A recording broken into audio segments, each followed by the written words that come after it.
Listen to me very carefully. At the turn of the century, after the panic at the Millennium Bug, Jar Jar Binks in Windows 98, the geeks inherited the Earth. I've been sent into the past with one mission: to save the world from inferior podcasts. There is now only one possible future. It is Nomcast. Come with me if you want to geek. Hasta la vista, baby!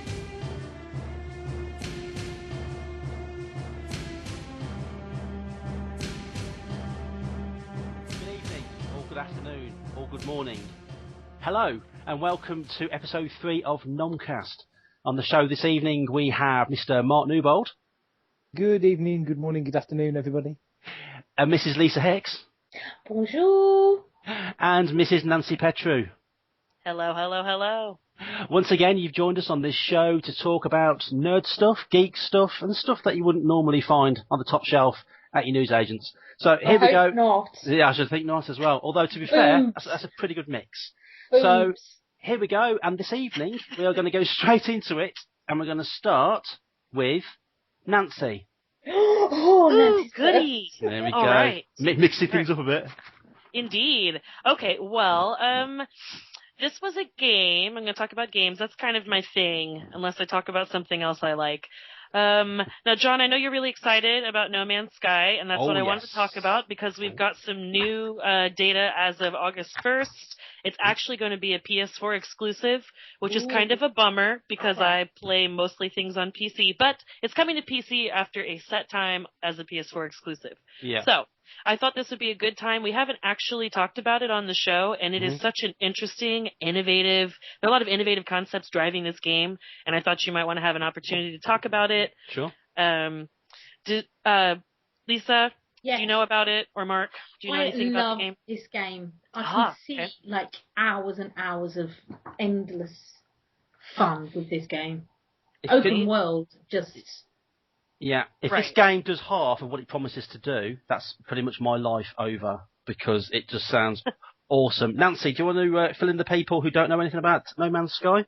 I will. Okay, so No Man's Sky, it is really interesting. It's like a, I guess I would say a universal sandbox game, universe in like the universe sense, not just universal. It's made by a small British developer named Hello Games.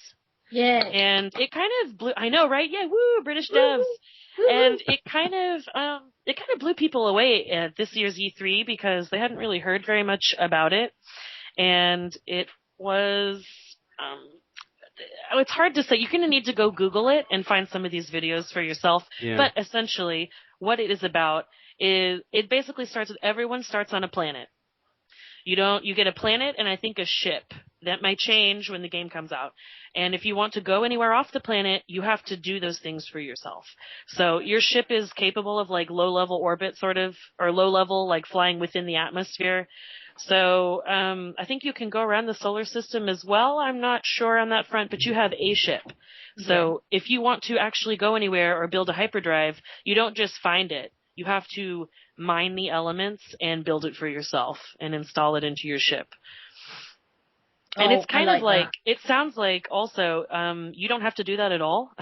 You could literally just wander all of your planets in your solar system, and you can be a botanist. You can discover all of the different plants, animals. There's all this underwater life as well. It's really fascinating. You could be an explorer in space. You can just really do whatever you feel like doing, which is kind of, that really rubs my Bethesda itch, which is to just adventure wherever I want and do whatever I want when I want to. So I think that... I think that would be really interesting for us to do. To play, I mean. They say that there's this massive math algorithm that runs all of the randomly generated content in the game. Yeah, I've heard that basically when you're travelling around, no matter where you go, it's basically generating the game world completely randomly as the game is played. So so there's nowhere which is the same. If you come across a new, the first in game to do it, you're marked almost an explorer, like a discoverer of the breed. And I think that's great. And when I first passed it on to you, John, I titled it An Adult Minecraft, because that's exactly what it is, just a little bit more cleaner and tidier. You can, as long as you make it, you can do it. It's brilliant idea, brilliant concept. Absolutely agree. I'm really interested to play it. There hasn't really been like a sandbox kind of sci-fi game quite like that, quite like Skyrim or any of those sort of things, or like a post-apocalyptic like Fallout. So this seems to be a lot less structured and a lot more organic, which I think will be really interesting. Plus the art style is very, what's the word I'm looking for? It's not like very much that you've seen. It's more like cel-shaded. It's not really going for realistic so much as it's going for that kind of otherworld, ethereal. Yeah. Reminded me of Avatar a little bit. Of what, sorry? Avatar. The planet in Avatar. I kind of felt a little bit like that on one of the planets on one of the videos that I saw. The creatures that they came up with, and just the colours, the blues, the oranges, and the colours were very, very vivid, weren't they? Yeah. Brilliant. Yeah. Very modern. Absolutely. It does look like my sort of game, mainly because of the fact that when I play a game, I do like my sandbox games. I like my GTAs. I like the Fallout, as you know. I like Skyrim. I do like my sandbox, but sometimes when you've explored everywhere, you've been everywhere, you've seen everything, you start to feel a little bit limited. And I'm hoping that this game will actually open up the world so much. And if it is randomly creating complete worlds which you can actually then go and explore, then that to me that tells me that the game is limitless. You can spend your entire time just travelling, exploring, shooting down other ships. That to me that's just perfect. That's my kind of game. That's exactly what I want to be doing. I agree. I've actually heard many, even the game devs themselves have described it as they're trying to make it that limitless sort of thing, which is really ambitious, but it seems like with all they keep going back to it's the math that makes it that way. So that is pretty interesting. So hopefully, I think this is slated for like early 2015. 2015, yeah, they're still on target for that apparently, yeah. Yeah. Which I guess if there's that much math, I can understand. I mean, they were talking about it being the PS4 exclusive, like you said, and then moving on to PC. Hopefully, that will also mean they're going to open it to other consoles. I'm pretty sure. Look, I mean, reading some of the comments on a website, is it Polygon? And people, I mean, this game should be going out to everyone. So I really do hope it makes it onto Xbox One, because it really does look like one of those games that you want to play on PC, because no doubt you're going to get your modders. But you want to play that on PC, because if you've got the hardware to run it at top notch, then go for it. But with consoles, it's so easy, you just plug and play. Now the PlayStation 4, I've seen it in action, and it's amazing. It is incredible, and I think that this game is perfectly suited to it. It's going to be absolutely gorgeous. I totally agree with that. I'm sure it's going to come to Xbox. I think it's just probably PS4 gave them the most money to be the exclusive. So I don't know how long that's going to last. It kind of depends how much money they gave them, right? Yeah, that's true enough.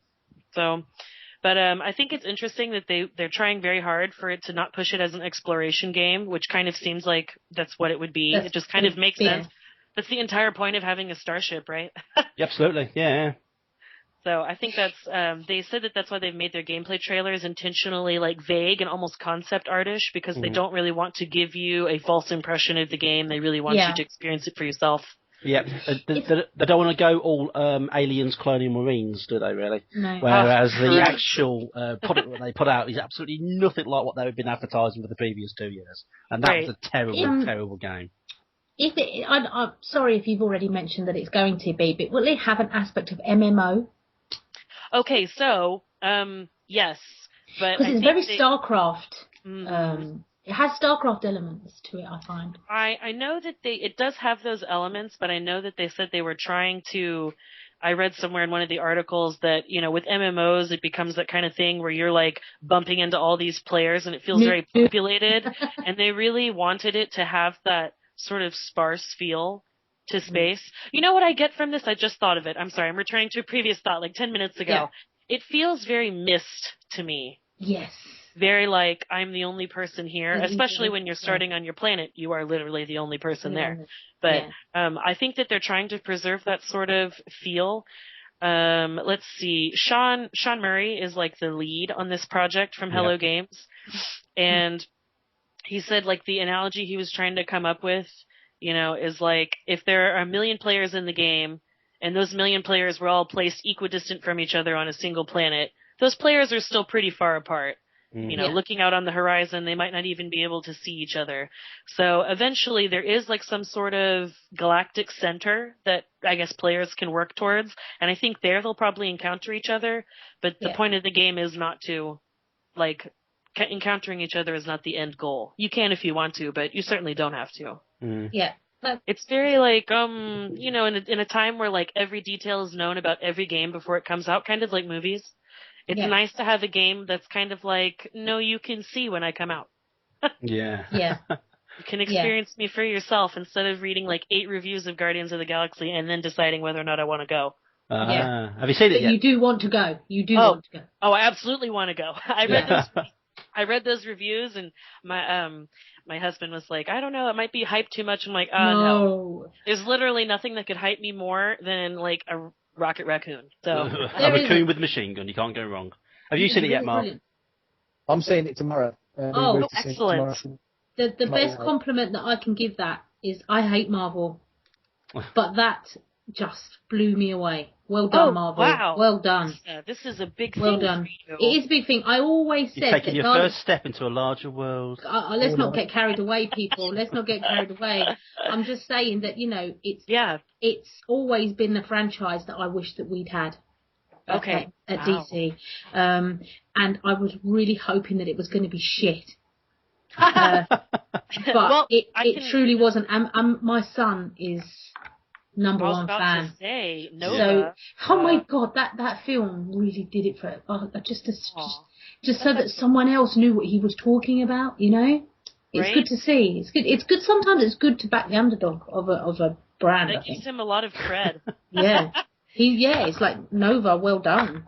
Well, DC could have a Guardians if they wanted, in the same way Guardians to be set in 30% and rejig it so it's set now. You've got the Legions, you've got superheroes set in the whatever, however far ahead that was. Darkseid is basically Thanos. So DC's got it all there anyway, so they could do something like it if they really wanted to. Yeah, they could totally do it. Like you said, they've got plenty of different factions that they could do it. But we've spoken about this before, where they don't have the financial backing to be able to take those leaps. Justice League is going to wipe us out, but it's going to be amazing, and that is going to be our platform. Because don't forget, Marvel wouldn't have had this film without Avengers. We need that. As much as I hate to say that, we need the people outside comic book readers to see what we have. Then we will start. The good thing about DC is all our superheroes are neighbours. We're neighbours. So you've got, true. You even watch the TV shows. You've got the train stations go to Bloodhaven or Gotham, Star City, or So we're all neighbours. They all work. They're all interlinkable. We have got things like that, but DC like to be a little. I've always, and people can shout at me for this, and I don't mean any disrespect, but we deal with some more maturer things, whereas we deal with the occult. Some of our best hard works are the occult. We have a lot of things, and I think for an adult audience that are now really loving this kind of comic to movie basis, we've got a lot. We've got a lot to offer, so we may go a different route. And I'm sorry, Nancy, we've taken away from your subject. Sorry. Well, not really. It's all kind of galaxy related. Yeah. I would ask you one thing though. My husband liked Guardians far better than the Avengers. I did. Ah, okay. That's actually a frequent sentiment. At first I was askance, but now I kind of see where he's going with that. It is very, very. I mean. I liked it because they're deciding to take the separate route from it as well. You should see a different kind of line tie in with that. Because don't forget, Spider-Man and Nova were constantly at the moment with Guardians of the Galaxy.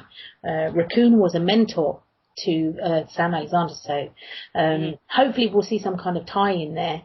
But I've enjoyed it a lot more. A lot more. Interesting. Because, I don't want to spoil it for the people that haven't seen it, but seriously, for the first 5 minutes of that film, take a hanky.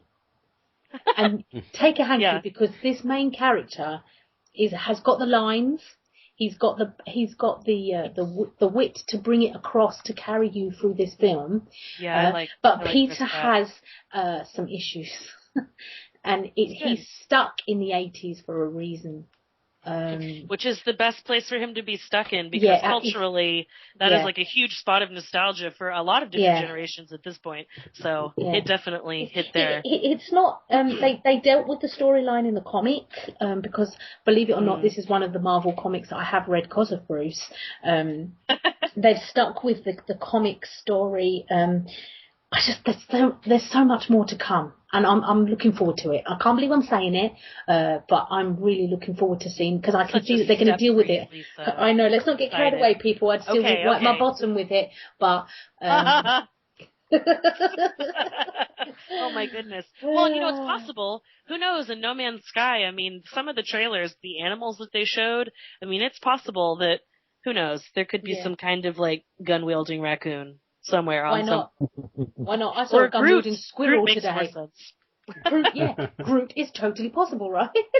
He is.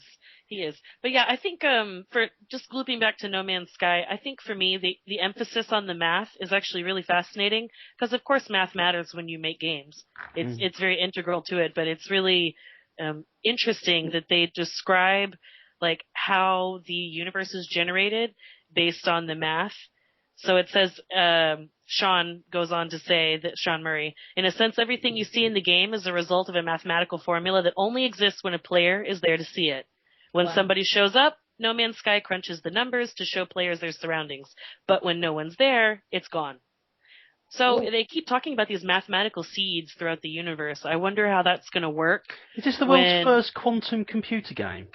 Yeah. That's deep. That's true. That is like if you tree falls in the forest and nobody's around, doesn't make sense.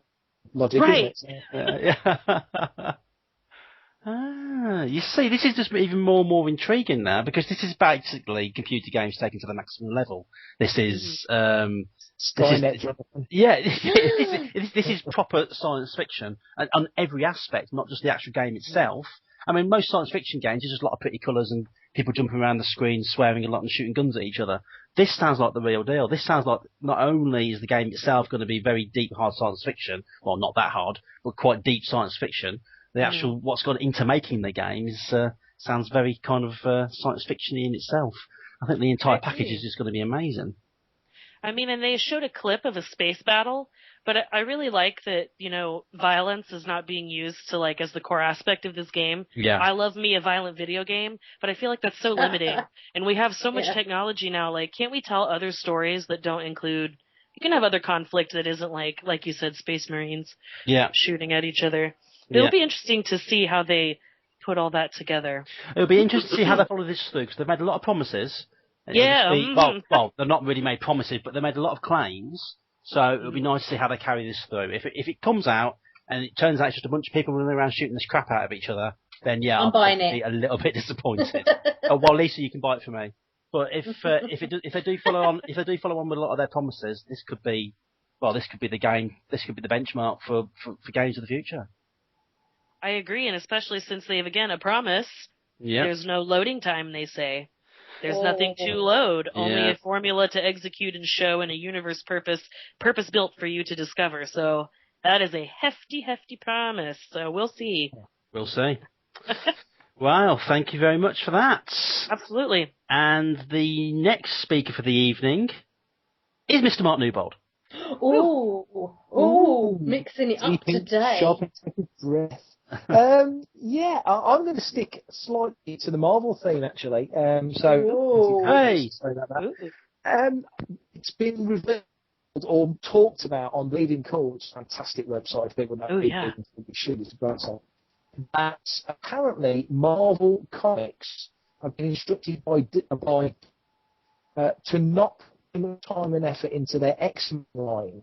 Now, historically, X-Men has always been Marvel's sort of cherry in the tree. I mean, obviously, Spider-Man is top of the line, but in terms of comics for plus years, X-Men has really led the line for Marvel. But now that Disney got the movie sort of universe going, the Avengers, Iron Man, Captain America, and all those characters, Guardians, and X-Men is at fault in terms of the movies, they're reticent to put time and money and top artistic teams and much of marketing sort of funds into pushing X-Men and ultimately all it's doing is advertising a film for Fox, which Disney would get a license from, or Marvel would get a license from, but they obviously get far more money from, an Avengers character, a Guardians character. That's where the focus for the comics going. So my question is, and it's an open question as mine usually are, do you think Disney should really go to town and try and buy out that old Fox contract to bring the X-Men back into the fold? Would it be worthwhile in terms of crossover? Obviously it would. But in your opinion, would it be worthwhile in terms of crossovers? Hugh Jackman, we know, would love to be in an Avengers film. There's talk that they're doing a deal with Sony, so there might be some play in terms of Spider-Man. Do you think, in short, Disney should really go to town and try and get that X-Men license back? And I will turn that question, even though this is my talky part, to John. What do you think, mate? Definitely.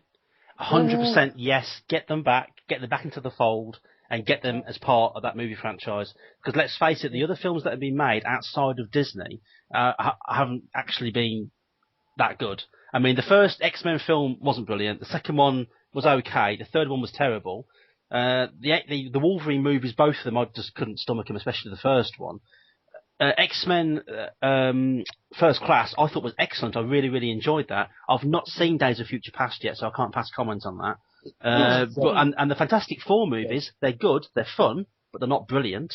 And the Spider-Man movies, well, it had a reboot, like, I don't know, literally a few years after the Sam Raimi films ended. And let's face it, the second two Sam Raimi films weren't that great. And I wasn't that hot on The Amazing Spider-Man either. It just seems that there's so many different people and so many different studios with so many different visions as to how these films should be made. It's getting the whole Marvel universe a little bit confusing. And it would be fantastic to get them back into the fold so that those guys can then sort of dive into the amazing films that Disney are making with the Marvel license at the moment. Yeah, I mean, the problem they've got is that I mean, we know this, John, historically going back sort of 15 odd years, when we were sort of really getting into the superhero films back in the late 90s, i.e. Blade and stuff like that, and Spawn, obviously that wasn't Marvel, but there was a bit of a resurgence in terms of superhero movies. And X-Men came out in 2000. They were like Chapter 11, they were on their own, so they were pretty much out. So they were selling everything. They were selling the chandeliers and the family cutlery and everything, just to get a deal. To save themselves, Totally. So obviously, as we all know historically now, Hulk went to Universal and Fox picked up X-Men and Fantastic Four and Daredevil, which have lapsed, and that's gone back to Disney. And, and all the other, Blade went to New Line and lots of other licenses, lots of other characters went out that never got used. I mean, I'm trying to remember who had Punisher, because I mean, there's obviously a couple of Punisher movies, and I think that's lapsed as well. So, but nevertheless, it fractured, it split up the Marvel universe. So the comics universe, obviously, you can have Spidey and Wolverine in the same comic, no big deal, but you're not going to see that on the screen. No. And now that Disney they've kind of caught themselves out in a way, because I don't think, certainly not back in those days, they would never have expected to launch a studio. A production company, but a studio, the way they've done it, they'd have never foreseen that. And the crown jewel, certainly you would say, over the past 25 years of Marvel as a comics company, definitely the X-Men. Wolverine must have as much brand recognition worldwide now. Maybe not as much as Spider-Man, and nothing comes close. I think the only brand in the world that's more recognised than Coca-Cola is Superman and Jesus Christ. Are about the only two things, aren't they? That's what they actually say, that there's a brand recognition. Superman is like top 3 or 4. So and that's for DC to monopolise, and they really, really should. But to not be able to pull the X-Men characters into the wider Marvel movie universe just seemed like criminal, doesn't it? What do you think, Nancy? It's a mistake. Sorry, go on, Nancy. Oh, I agree. I mean, just for the simple fact that it's ridiculous that in Days of Future Past, you have Quicksilver, and then in the Avengers, the teaser at the end of, I forget which film now. I think the new Captain America. Yes. We see a teaser for Quicksilver and the Scarlet Witch, and it's like, y'all, there shouldn't be 2 Quicksilvers. Like, that's absurd.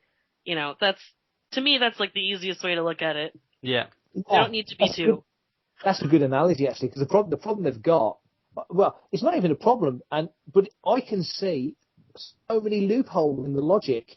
Because from the comics, for example, Avengers, Wolverine has been an Avenger for years. Spider-Man's been an Avenger for years. Beast has been an Avenger for years. So many characters. I mean, especially in that upper echelon of characters, like She-Hulk was in Fantastic Four and the Avengers and the Defenders for a while. And they've all, I mean, most of those guys have been either in a Defender, an Avenger, or in the Fantastic Four.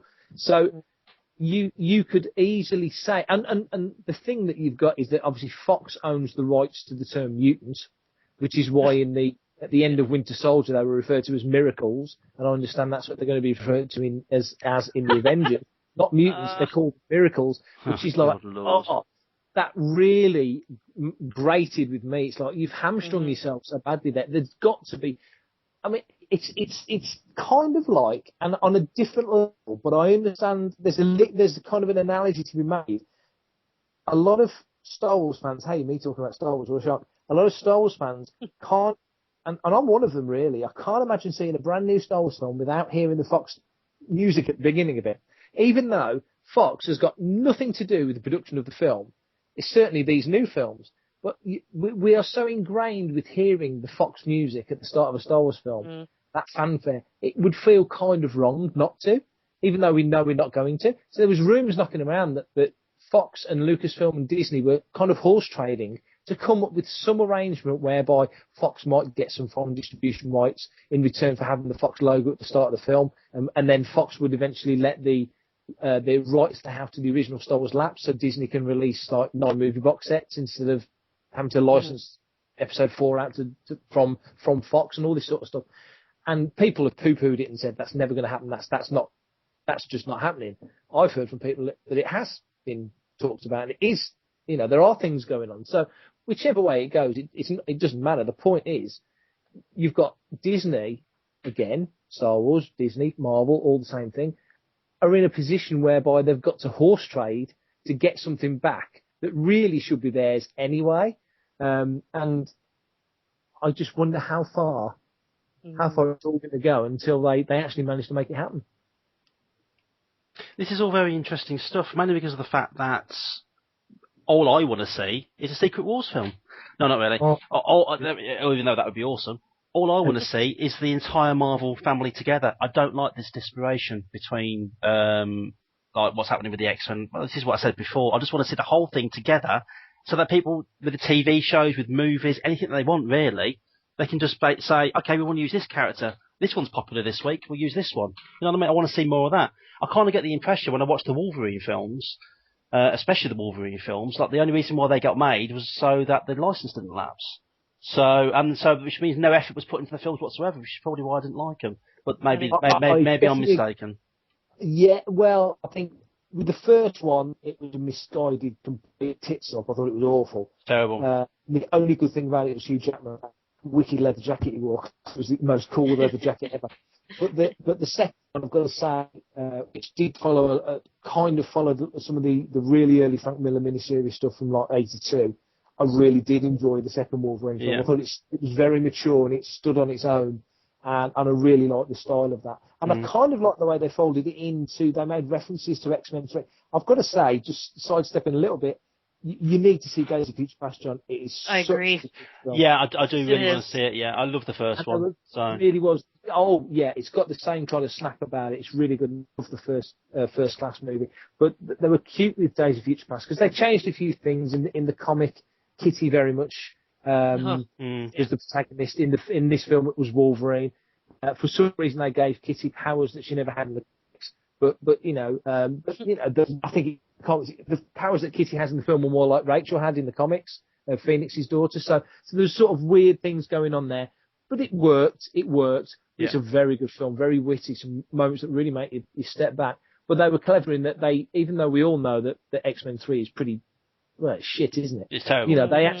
They actually kind of folded elements of it in, and they've retro made it kind of fit, and then they did a really cool twist at the end that sort of resets everything, and now they can move forward. They've done what JJ did with Star Trek, in that it's a sequel, it's still the same everything. There's one character in X-Men that remembers the past and kind of links the two timelines together in the same way that Spock links the original timeline of Star Trek to the JJ timeline of Star Trek. They've been really cute in the way they've done it. you can see how inventive they are with that, and you think, oh my God, just imagine if they could fold that into the wider Marvel Disney universe. Lisa, I'm going to ask you, Lisa, because you're the DC nut. What do you think about this? I mean, do you foresee DC ever having issues like this? I personally. That's a very Sideshow Bob laugh, by the way. I know. I'm just trying to word carefully. I think. Why? You don't normally. I know. I don't know what's wrong with me. I get some kind of feeling. I call it the Rupert Murdoch effect. Oh no. Steady, Nancy. Bear with me. There's a point. Rupert Murdoch kind of effect. It's like a Bond baddie, Tesco's-esque. I feel Disney is that for me right now. I don't want to give them anything else. When they signed up Star Wars. When they signed up Star Wars, I was like, Jesus, here we go. This is it. I feel that this is not a good way to go. And I don't want them to have anything else. I just personally believe that there's, it's great to be able to buy something to what people feel is rescuing it, bringing it all into the fold, but then I feel like you're selling a part of your soul because it's all very happy now. There's loads of things. People are saying, whoa, look, Disney princess. Oh, look, look, we can give you toys and things like that. But in the end, someone's going to say, here's the bill. You're going to have to lose this. What? Well, you're going to have to lose some part of the thing that you really want to see up there. But that's an important thing. Well, no, it's not important to us. And that's where you're going to be. And I think this is all going to end in tears. I'm just saying it now. I think it will all end in tears. And now, if that's the route that Marvel want to go, that's fine. Because like Mark said, credit where credit's due. They were like the Beatles back catalogue going to Michael Jackson's house. That's what they had to do. They had to sell everything off just to keep going. And kudos, they did revolutionise the way that we see things, the way that we get comic books out there. I'm going to say, I don't know what's wrong with me. I haven't taken a Marvel Happy Pill today. Just credit where credit's due. And I think we shouldn't do that again. I think Spider-Man is with Sony, is that right? Sony, yeah. So, they haven't done that bad a job with the recent ones. I like them. I really enjoy and sometimes it's nice to keep it. But if there's so much more, if you look about it, they're talking about like Doctor Strange. Now, I can't wait to see that. But please don't put him in an Avengers film. That's all I want to say. Because you've got from what I've been reading, once again, my 7-year-old is educating me in this. You've got Spider-Man, you've got Iron Fist, great character. You've got Nova, amazing character, and Doctor Strange, brilliant. They in themselves are their own conglomerate. Mm-hmm. Well, what they're doing. I have to, once again, Disney. What they're doing. I think they're with XD. I'm not sure, but they have the Ultimate Spider-Man. Yeah. And it's Spider-Man at school with Sam, with, the rest of them. And that is introduced a new generation to comic books. That's certainly where a very young Bruce was introduced to the Nova Corps. He's not the most popular character, but there was something about him that Bruce identified with. Because Iron Fist in the comics is too old for kids to read. There's actually an age rating on Iron Fist comics. Yeah. Same as Green Lantern now. Really? So, yeah, Bruce cannot be served a Green Lantern comic in a comic book shop. Wow. Yes, I think you're right to not trust Disney. I think just because. I think Disney's not really secretive about the way they do things. Yeah, so, it's a whole new shop in there now. Like I don't want to quote it on air because it's not a nice thing to quote. But South Park did a really good job of, I think, nailing Mickey's character. Yeah. And it was basically like, get out there and make me some blanking money. Yeah. So I think, let's not be. There's no altruism behind Disney acquiring Marvel at all. There's zero. No, it's a business. It's a business. Yeah, but I mean, it is a business. You're right, Mark. It is. I see what you mean. It's like, how close do you get to the fire before you're burned, right? It's great that we have the films and the toys for your kids or whatever, but it's exactly. How much of that at the point when we come to seeing what is going to be at the end of? I mean, Mark is more of an authoritative figure than myself. I don't know a lot about it, but there's a part. I mean, I'm not going to lie. I walked into a Disney store last week and bought a Jawa. You know, so it's benefited me in that way, because there's a lot of things there that you wouldn't have seen. That it kind of feels like they're trying to reach the older shopper that's going to like the original toys, which is great. That's brilliant. But how are we going to pay for this? How are me, the regular Joe, sitting here in my Flash T-shirt, you know, going to benefit from it? I just feel like there's going to be something. There's going to, and I just feel like with Marvel, with the Avenger films and that, they didn't have that much merchandise, I've got to say, for kids for the Avengers film, because Bruce went in every week and it was the same old thing that they sell in Tesco's. So I don't see, apart from putting the cash behind it, which is handy, but I just want to see us get something. That's what I hate to go back on about it, but Guardians of the Galaxy was unique. I would try in many ways. It was unique. I think it was good James to see Gunn something too. fresh. I mean, James Gunn poured his heart and soul into that film. His whole family were involved. His brother played Rocket Raccoon in the like the kind of anti-circus kind of thing. Yeah. Oh, I wondered about who that was. And they said that when he was talking to him, acting out the scenes, the green screen and that, he was saying that the reason that the emotion was so there when they had the powwows was because of this actor, this guy. So, I just, it was, sorry, Mark, if I've digressed, but it's all right. It's fine. That's the whole conversation. One thing I think might have some bearing on all of this eventually is that Marvel got bought by a film company. Yeah. DC has been owned by Warner Brothers for years. So DC is set up to be made and progressed by a film. Warner. Yeah, absolutely. Marvel, you know what I mean? Marvel has been sort of inherited by a film company and picked up within the last sort of 5 or 6 years. So I think that could have some bearing on how things play out, because Disney, in buying Marvel, bought a company that was essentially, in terms of its assets, fractured, whereas, DC everything's all in together. DC fractured itself in aspect of that. I mean, you had once, if you're going right back, you've got your Dark Horse and everything like that, it all fractured off into smaller little independent houses, but were still under the same umbrella. Warner Brothers did a good thing because they took everything. But then you've still leased it out to the licenses to it's an American channel that's bought most of them to make the TV channels, to make the TV shows. CW. CW, exactly, brilliant. But the thing is, they're once again saying that they might not be able to tie in with the universe that they're now creating. Problem, because I don't think anyone else would recognise another Arrow, so let's ignore him. But you can't ignore him. I don't agree with anything like that. That's why exactly what you were saying about Quicksilver and Scarlet Witch. That was ridiculous. I agree. Yeah, that's insane. It just doesn't need to be done, does it? No. Didn't need to do it. With the Quicksilver and Scarlet Witch, they're unique in that I don't. They're Magneto's kids, aren't they? Exactly. That's exactly the point. I don't think that will be referred to in the Avengers. You won't know that. You'll know it eventually in. Well, you kind of see it in Days of Future Past, but you don't get the sense of that in. I don't think you will get the sense of that in the Avengers, because how are they going to? They can't refer to Magneto. They just can't.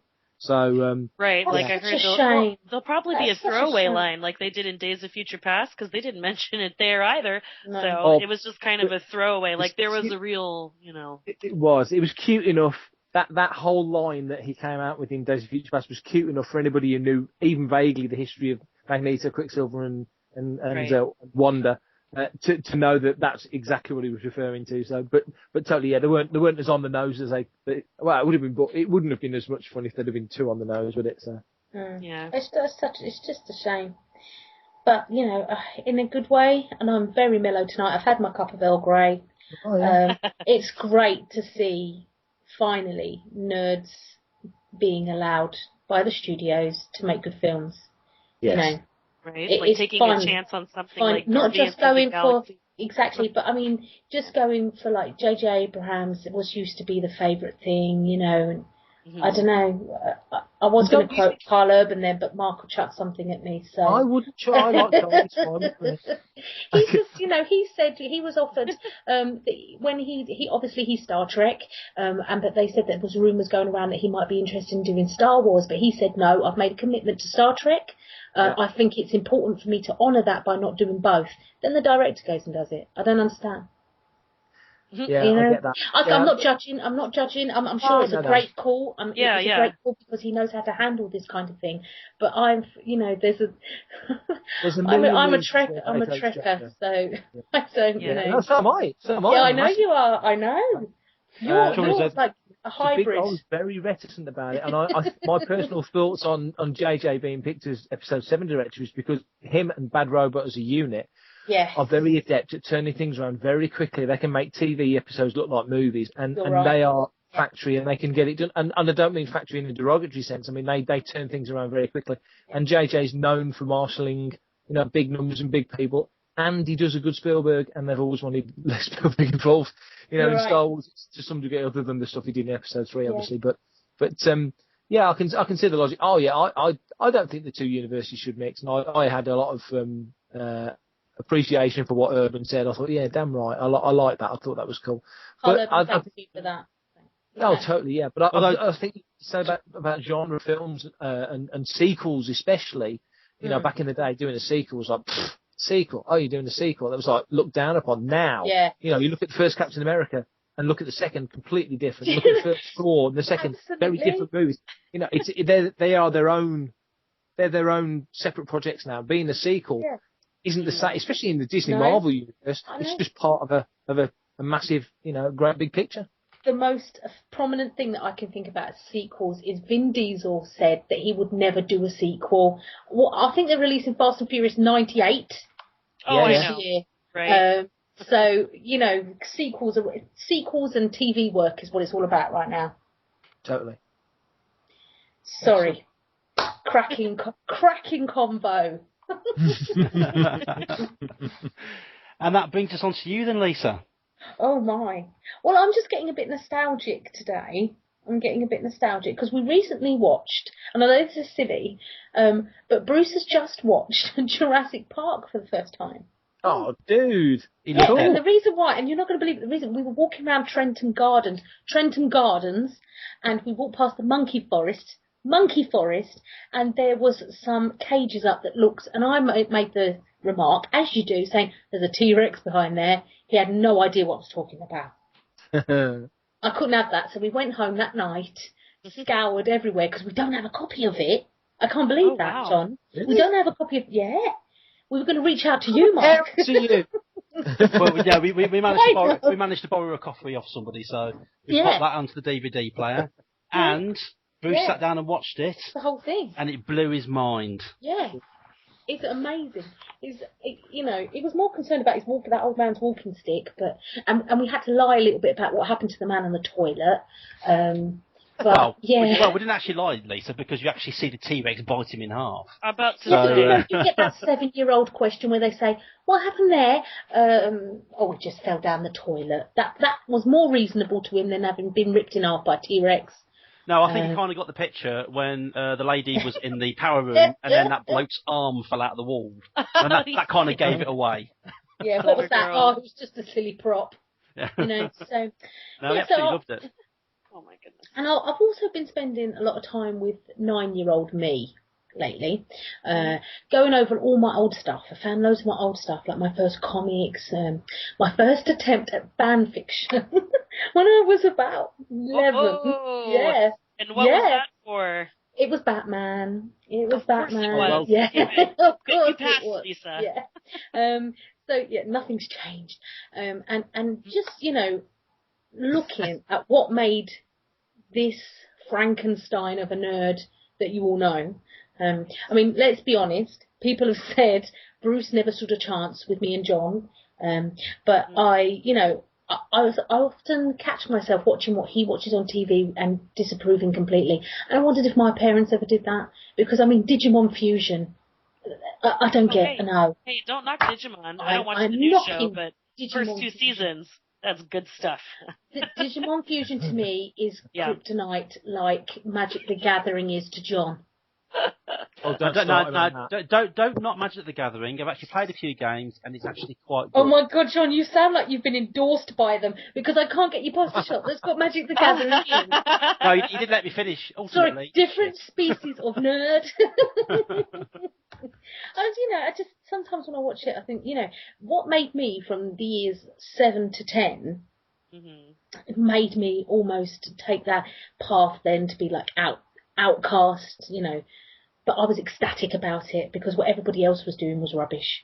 I was packed off to drama school because I then developed into the kind of person through these times of things. I mean, first and foremost, 7-year-old me, Batman, 1960s TV show.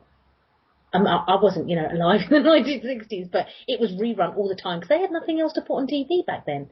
So the Batman show, it changed my world. Those bright, loud colours. This guy in a cape, and nobody questioned it. This guy was walking around in the most bizarre costume. No one questioned it. And he had a red phone in a cake dish. That, to me, was that this man is going to be my hero. This man is changing my life right now. And right from there, I went out, and the first comic I bought was actually it was a Bat Family adventure, and it was on the day I was born. I found it in an antique shop. It was on the 21st of May, 1978. And that was the first one, and I've been collecting issues and graphic novels and Batmobiles and everything ever since. So it was that.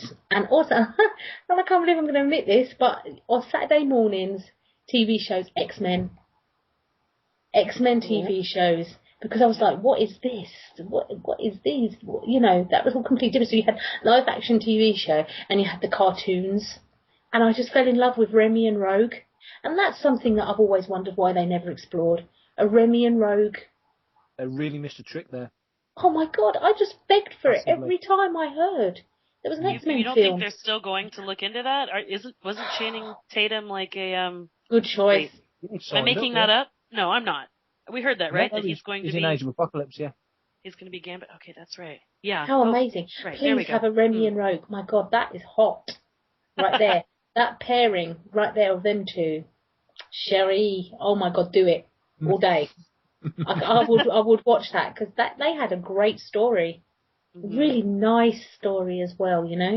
Agreed. So anyway, there was X-Men. So I was in love with that. That was my whole kind of found romance as a child through Rogue and Gambit. So that right there when I was young. Oh my God, when I grow up, I'm going to marry Rogue.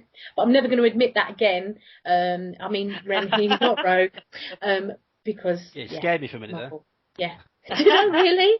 John, you do look a bit like Rogue, actually. Oh, because of my grey hair. Thanks for that. No. Oh, it's just a streak. And then, biggest thing for me was Monkey Magic. Oh, wow. Religiously. I even had the box sets. Monkey Magic, and not so much the Water Margin, but Monkey Magic. What, Nancy? No, you've never heard of Monkey Magic? I'm so sorry. Is that now?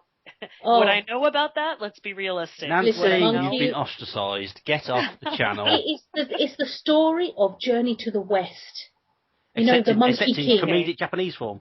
No, it's not. It's the Monkey King. We're talking about Monkey. Don't make us sing the song. Monkey Magic, Monkey Magic, Monkey Magic, Monkey Magic.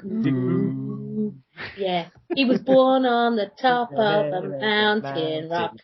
Yeah. Funky is funky. All we're doing here is turning Nancy off it, so I think you should actually... Sorry, Nancy. Well, there is sort of an allure. I am Googling it right now. Yeah, honestly, it is good. Oh boy, this looks like something you would like. It's the story of the Monkey King, but it's acted out by... It's done. Yeah, you're gonna have to keep in the going. form of a bit of a comedy. It is really funny. It's dubbed. Right, it's dubbed. So you've got It was a Japanese actors. It was a worrying program for young boys of the time because we all fancied Tripitaka and then found that she was a boy. That was It was slightly confusing. It was acted by Japanese kabuki theatre people, but it was voiced over by English people pretending to be Japanese. So it's all very politically incorrect. So it's like, oh, monkey, you don't like now, oh, pizza. So it's all very much like that. Yeah. So it's kind of like a poorly done Mikado. Oh yes, yeah. Except without the face. No, actually, right. It was once again, it was colourful and it was ridiculous, but they stuck to the story very well. I mean, we read Bruce. We bought Bruce when he was born, the Folio Society of it, and we read it to him at night. And it's a massive book, but it's a really great story. You know, it's got a lot of Buddhist elements in it, so that's great for us. But you know, Nancy, you have to check this Monkey Magic out. You have to. I am busy checking it out right now. It's great. I'll but then bookmark it for tonight. You've got the Doctor Who. Other things were like the classic Doctor Who's. My dad had that on all the time. But growing up, my Doctor Who was Peter Davison and McCoy.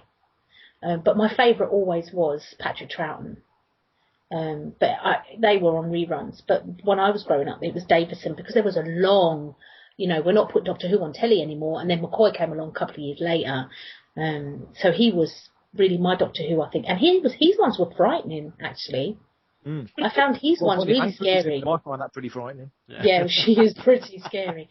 But Ace, you know, they dealt with clowns and stuff. Now, clowns is a no-go area for me. Oh, no. Yeah. Ditto. You know, so those kind of things, they were scary. And then I always read Lord of the Rings at bedtime when I was little. And I determine these as Christmas films, and people will disagree with me, but Kroll, the Conqueror. Is it Kroll the Conqueror? No, it's just Kroll. Kroll?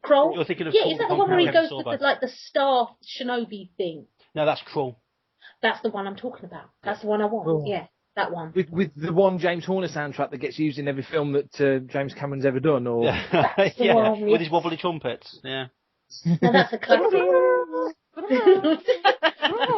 Oh no, what's that over there? Oh, for God's sake, James. That's a classic. Is that all you know? Saying that, Conan as well for me. Oh, that's brilliant. Conan growing up. You see, what's really weird about the Conan film with Schwarzenegger is that it's a good film. It's a really good film. It's quite epic, but it's not Conan. Oh, it's about as far removed from Conan as you can get. Other than the name. Shush, what do you want? What do I want? I want a Conan film. Yeah. You see, that's what saying that for a while. Arnold Schwarzenegger hasn't done much for anybody, right? Apart from Kindergarten Cop, right? And Conan. Yeah. And the Terminator, of course. I mean, let's not forget his main franchise. Yeah, but he didn't really have much to do with that, did he? Just Terminator. He had nothing to do with that. I know he was. I don't even remember him in the film. Well, they wanted O.J. Simpson originally, didn't they, for the Terminator? You never know. It might have worked. Well, Lance Henriksen originally went for the role, didn't he? As well. Like him. Yeah. Lance Henriksen, yeah. Well, he got the part of the cop in the station which got shot to bits, so. But yeah, Conan. I love some of that Conan. It's brilliant because I just like the whole world. And then, of course, Red Sonja. Woo, we got a souped up She-Ra. That's it.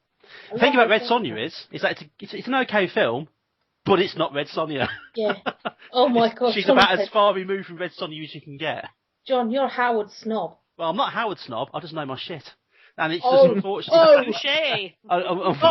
Unfortunately, that wasn't Red Sonja. Did you see her with two flip-flop pistols? No, you didn't. I care. That's not how it was written. They were going to remake it by using that chick from Charmed in it. So that would have been really cool. But then didn't Quentin Tarantino do that and just gave one of her legs as an Uzi? Oh. No, she was. Nice. I think Robert Rodriguez. There was even an image of her licking the sword, licking the blooded sword. So I think that would have been a great film because I quite liked that film, but sadly, I wanted to see Bridget Nielsen as She-Hulk. She got all greened up at Cannes one year. I've got a picture of it somewhere. Oh, that would have been ace. I think, do you know what, Bridget Nielsen, she's a crackpot, but she's a lovable crackpot. She's the crackpot that wants to be your friend. I'd have had her as a friend. I quite like her. She's crackers. She makes a party, and I think she was an amazing Red Sonja. I liked it. Do you regularly invite crackers to your party? Why not? Only famous rich crackers. There you go. We're all talking about the same kind of crackers. Yeah. Yes. And then obviously you've got Star Trek. We talked about that earlier, but watching that, my dad had that on all the time. And family events for us were going to the cinema to see the film that came out. I only really like the original cast films. They were an event. There's something very special about those films. They are. Definitely. Thank you, Bob. They are. Can I just say, you've hit on something that one of my subject tonight was either going to be what I talked about, the Marvel stuff. I was also, and I might do it next time. I'm not going to mention it anyway because we're talking about that. I was going to talk about there's serious rumours that they're going to do a Galaxy Quest sequel. Yes, I was about Oh my that. God. Yeah. I bought Galaxy Quest on Blu-ray the other day, and Galaxy Quest was my favourite Star Trek film, pretty much of the 90s. It's just a beautiful, cute, funny, wonderful. Great effects, everything about it. But it's a brilliant Star Trek film. But those original Shatner Nimoy Star Trek films, I love the new ones. Don't get me wrong. Carl Urban's the best actor in those films. He's brilliant McCoy, but to me they're not really Star Trek. They're based on Star Trek, whereas all the other films are Star Trek. That's me being a Star Trek snob. But the original ones, the trilogy, Star Trek 2, 3, and 4, that just doesn't get better than that. Mark, can I ask you a question? Something that deeply upset me. I mean, upset me is not the word. I mean, I wanted to hurt someone in cinema. Literally, I think people saw me getting up out of my seat, looking around in disgust. When they did Star Trek Into Darkness, I'm just going to say these words, and you're going to say what I mean. Ship out of danger. Oh, damn. No. Why did they do that? I do not know. I really do not know. It hurt me. They denied the fact that they were doing the whole farm thing. It was awful. It was so disrespectful. I felt so disrespected. And it had lazy. nothing to do with me. Yeah, and that's the word for it. Lazy.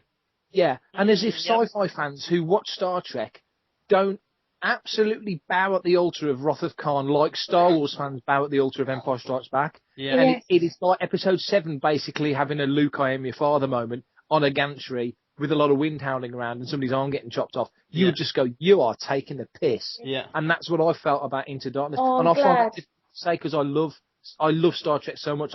I'm quite soppy about Star Trek. Yeah. I get quite emotional about it. I do, In a different way to Star Wars. I'm like fist pumping for Star Wars because it's my thing. I feel part of it and it's mine. Yeah. With Star Trek, I'm kind of soppy about it. There's characters in Star Trek I adore in a way that I don't adore Star Wars characters. Is very, very different for me.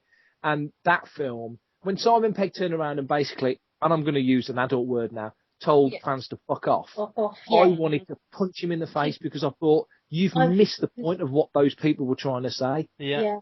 People weren't criticising you. They weren't having a go at you. Absolutely. They were informed, educated, lifelong Star Trek fans.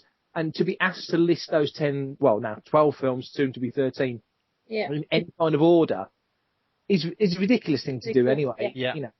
But Star Trek Into Darkness is hack writing at its worst. I don't say it's best. It's just like calling somebody the worst serial killer in the world. The worst serial killer in the world is me because I've never actually killed anyone. The best serial killer in the world is the guy that's killed 50 people. You know what I mean? It's just a ridiculous. It's and, just. You say, it was just incredibly lazy. And I've got to say, if I was given the choice right now, I would sit down and watch Star Wars Episode 1 over Star Trek Into Darkness. And I know for a fact that if that got out, Simon Pegg would have a fucking heart attack. I don't care what Simon Pegg thinks. Simon Pegg is when it suits him, he's a Star Wars fan. When it does, I've had one reply from Simon Pegg when he said, I can't remember the exact line that was made, but I was basically referring to, somebody was referring to a Star Wars film and the prequels. And basically I said, Star Wars has never gone away. And he says, it has, it really did. But now it's coming back. And I was like, no, there's been Star Wars films. And it's like, hang on, I'm going off track here slightly, but the last three movies, episodes 1, 2, and 3, can't be more Star Wars than being written and directed by George Lucas. It's his. Yeah. It's Lucas's. Now, whether or not you can argue, and I would argue that Empire is a great film, and I think Serendipity has a massive part to play in Star Wars' success, and the collaboration of other directors, different visions. That's why I like the fact that the new trilogies can have different directors. And I think Lucas would have done the same. I think he should have directed episode 1. We should have got others to direct 2 and 3. But that's just my thinking. Simon Pegg, when it suits him, Star Wars is ace. When it suits him and he wants to have a cheap pop, Star Wars is crap, and he just bugs me. He kind of trades off being a massive geek. And his attitude lately is disappointing. It sucks. He's self-proclaimed. It's very much like Kevin Smith. And I'm going to upset people, but Will Wheaton, I didn't put them up on no throne. No.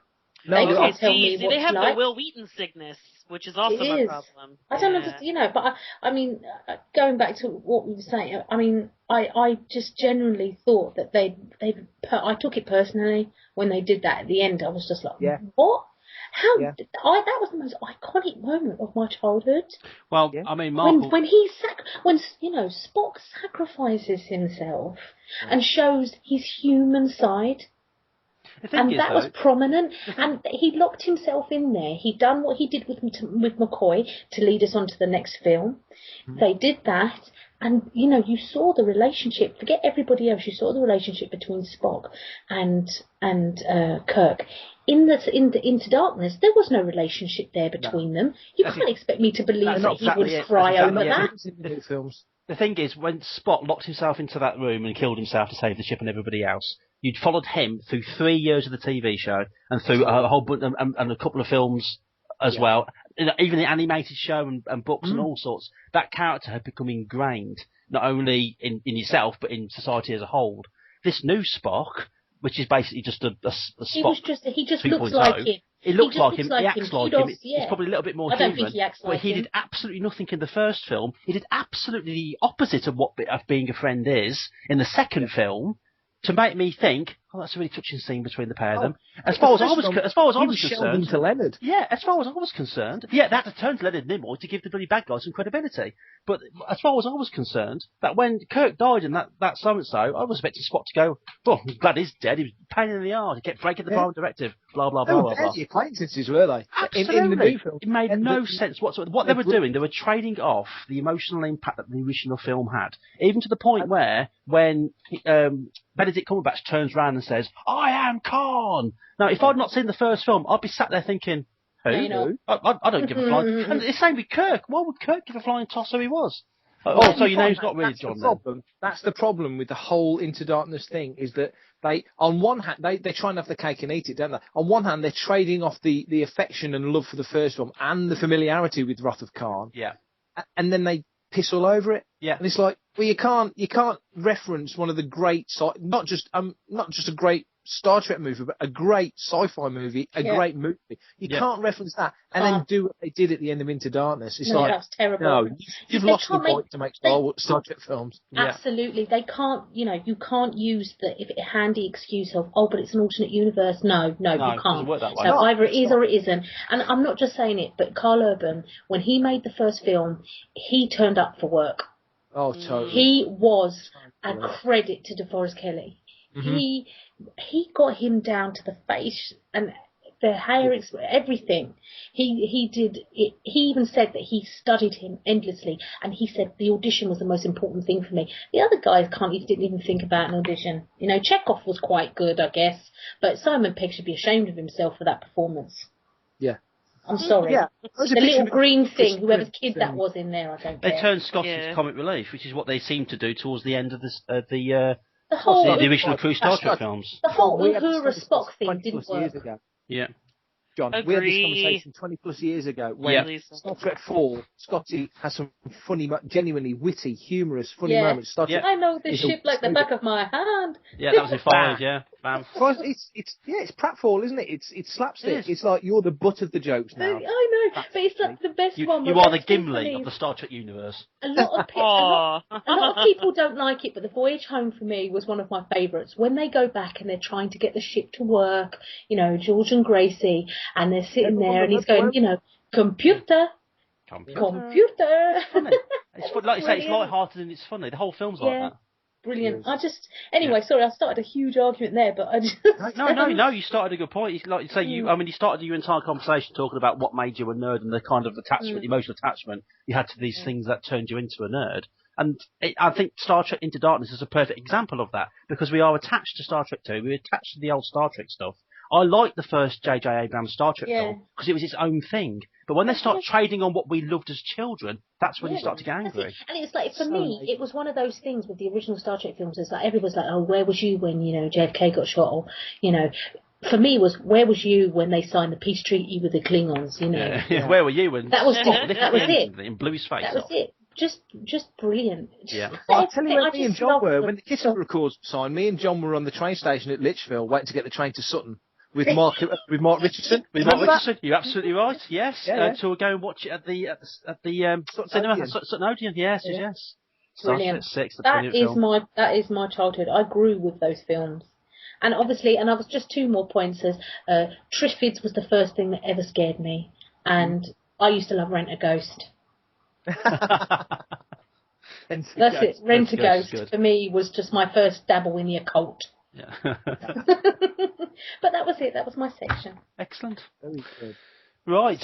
In that case, I'm going to make my section very quickly because there's a couple of things. We've had a couple of messages on Facebook, which I also want to reference as well very quickly. So let's get my section out of the way. And my section is about the apocalypse. There is no doubt. It's nigh. It is nigh.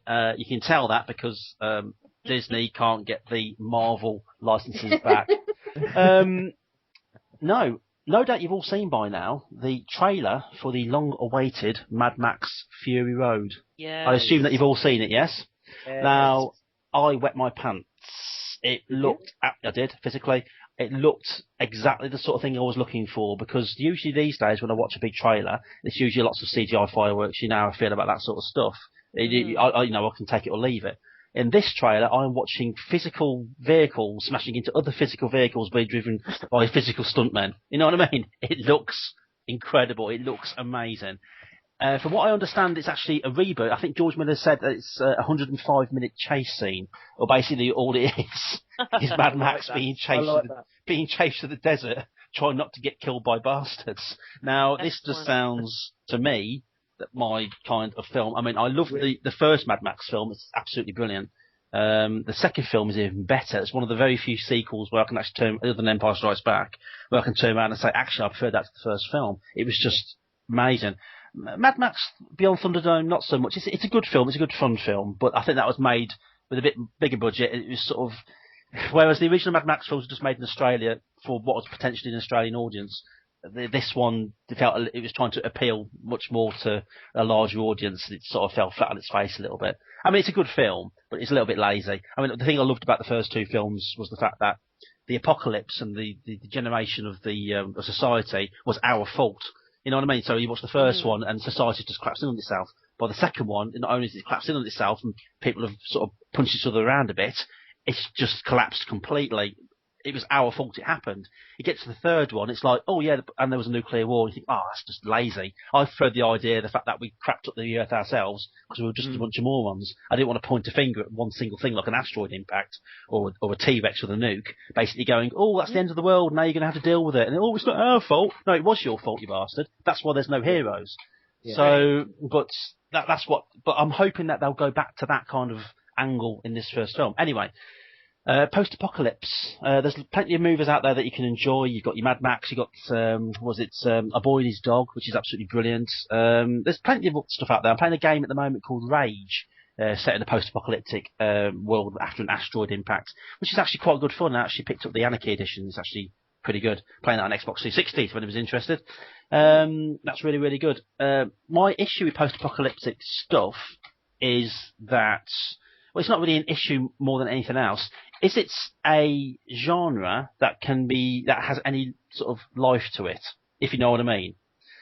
Because it's like a one-trick pony. It's the end of the world. You have to survive. It's like getting a bit bored with zombies. It's always the end of the world. You've got what do you do to survive?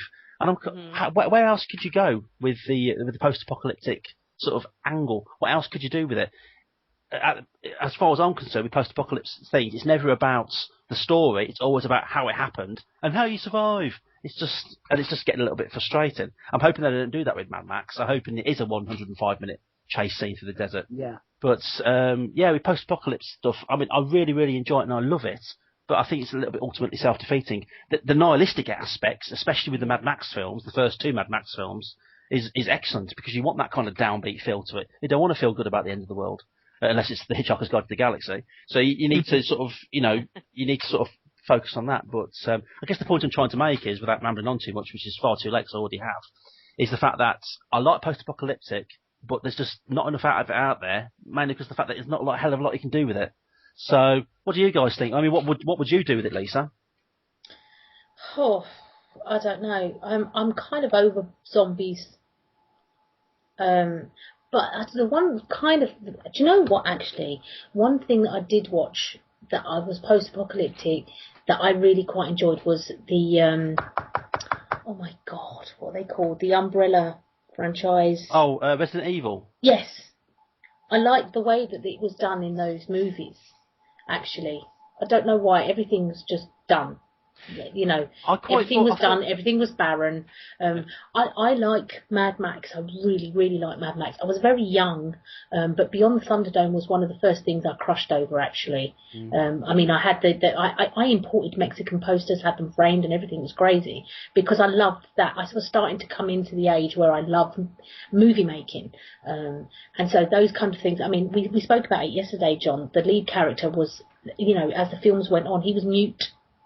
Yeah, Mad Max. You don't get that in you don't get that nowadays. It was nice. It was just nice. Mad Max it's what he does that counts. It's not what he says. I mean, you've got a lot of characters out there which they'll just talk a lot of shit and then they might shoot somebody in the face and then they go, oh, it must mean what he says. Whereas in Mad Max, he didn't say anything. He just got on with it and did it. Yeah, I mean, it's the other characters around him that did it. I mean, like, you take away the people like Master Blaster.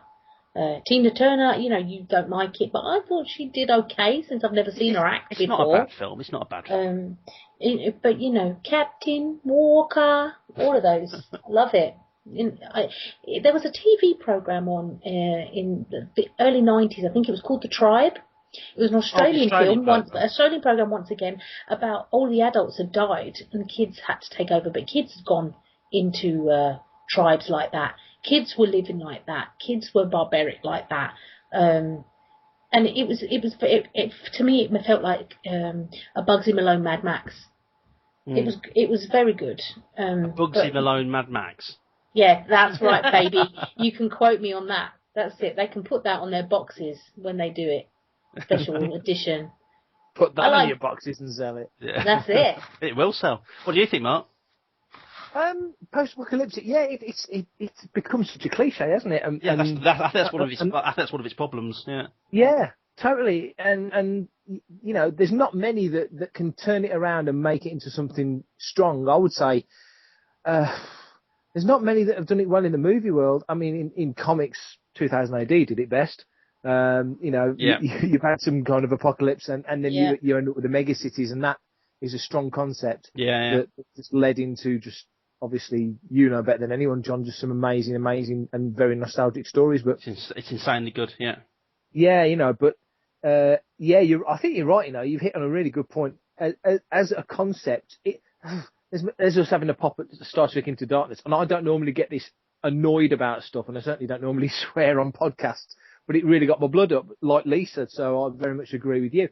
But I think it can be lazy. It's a trope that's easy to fall back on. Yeah. In a world, it's that kind of, it's like Waterworld. That's kind of post-apocalyptic. Okay, the iceberg's melted. It's not something blowing up. It's something sinking and melting. But it's a kind of a post-apocalyptic world in Waterworld in a weird way. You just always equate it with deserts and radiation, don't you?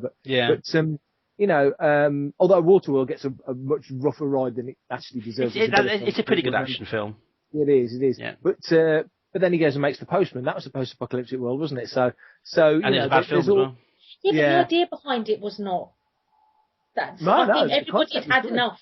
I think everybody would have enough of Kevin Costner selling land for the guy. I like Kevin Costner. Yeah. I thought he was fantastic in Man of Steel. I think that's his best role. Yeah. Oh my God! There's been like 50 years between the two films. I know. That's what I feel about Kevin Costner. But yeah, I think it's very easy, like you say. Yeah, it's very easy it's something easy to fall back on. If you were going to come, if a lot of people, somebody said, right, you're going to come up with a science fiction concept now, and you're going to write a story about it, and I want to plot on my desk by the first thing tomorrow morning, I guarantee 50% would be after the apocalypse. Yeah. And I would imagine that 50% of the 50% of the people that write about the apocalypse spell it wrong. Yeah. So, Yes. Apocalypse! Well done. I'm thinking Lisa must be sitting there thinking, okay, if I was going to write about the apocalypse, you'd have Dark Side, you'd have Granny Goodness, you'd have, you know where you go. Yeah. So, you said it perfectly. Actually, I didn't even think about it. But 2000 AD have been the only people for me. Actually, you're absolutely right, Mark. Yeah. 2000 AD. That post-apocalyptic scenario yeah. with Judge Dredd is, it's just brilliant. Just Absolutely brilliant. The Muty County and all of that, brilliant. Yeah. Yeah. Because Sam Worthington owns a load of the rights to various 2000 AD properties, doesn't Does he? Ooh. Yes, he does. Clever He bought a load. He owns Road Trooper. He owns quite a... He sees himself in that, doesn't he, Road Trooper? Yeah. You can see it. I can see it. And let's hope he's enough of... Apparently he's a fan, so let's hope he's enough of a fan to put the right people in place. Like Lucas did with Empire, going back to Star Wars. Put the right people in place, wind them up and let them go, and let the magic happen that way. Because in every project there is definitely... even the ones that turn out crap, there's the potential for it to be awesome. Star Trek Into Darkness is the perfect example of a film that should have been amazing. Ended up an absolute bag of poop. It was a bag of poop. So this is what Carl Urban. I'm saying it again, but Carl Urban has said that he if it happens, the next film happens, please let it be an original story. He's quite openly said that. I like to think that Carl Urban watched Star Trek Into Darkness and thought, screw that, I'm making Star Wars. I quite like to just think Carl Urban. Yeah, how come Carl Urban is mentioned on every single episode? What's going on here? Nancy, Is he? It's mad, isn't it? Nancy, as a Fallout fan, and I'm a Fallout fan as well, what do you think? I agree. The modern proliferation of most of post-apocalyptic offerings, I think, really has irritated me because I feel like, at least with my peers, when I was a child, I really liked the post-apocalyptic setting when other people were reading about, like, the Babysitter's Club or something like that. So I've become one of those people where I'm really picky about the post-apocalyptic things I will read or watch or play or whatever, because I think there's so much of it now, it really cheapens what I liked most about the genre, which was how humanity would respond to some kind of extinction. Yeah. And I think, whether by our own machinations or someone else's, and, really now it's just all negative, when I think no one has really addressed that there could be a seriously cool positive to that side. That's a good point. Yeah. I mean, it's easy to do, it's future fiction, so you don't really have to adhere to anything besides, vaguely mentioning some calamity or whatever. So it's really more contained to the grimdark, which I really like. I love dark, hopeless, bleak things.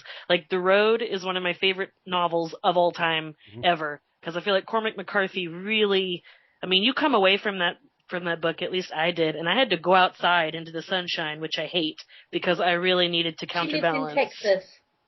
Yeah. And you can't stand the sunshine. I hate the sunshine. I would prefer if it was cloudy and raining every day. But welcome to our world. I know, right? I need to live there. But I remember feeling like, wow, that book stayed with me for a long time after I finished it, because it actually dared to show, well, if you've set up the conditions to be like X, it's going to be terrible. Yeah. Most of this is just kind of I don't know. I think a lot of it too, when you start analyzing it, it doesn't hold up. It's not really post-apocalyptic. It just wants to flirt with those, it puts on airs, but it's not actually, once you start examining the black box behind the idea, it doesn't hold up. Which is why I like Fallout so much. It really stays the course. We said it was we set up the world this way. This is the event that happened. And it is. It continues to be that. Yeah. So. Have you all seen the Book of Eli? Yes. Yeah, it's a good film, that is, actually. I like that. I never expected to like that, but it was a very, very good film. Yeah.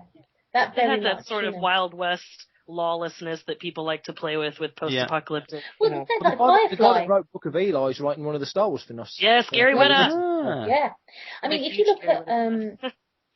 you look at Serenity and Firefly, in its very essence, they take the two things that scientists say will survive, and that's the English and Mandarin language. That is how we will communicate when everything goes to shit.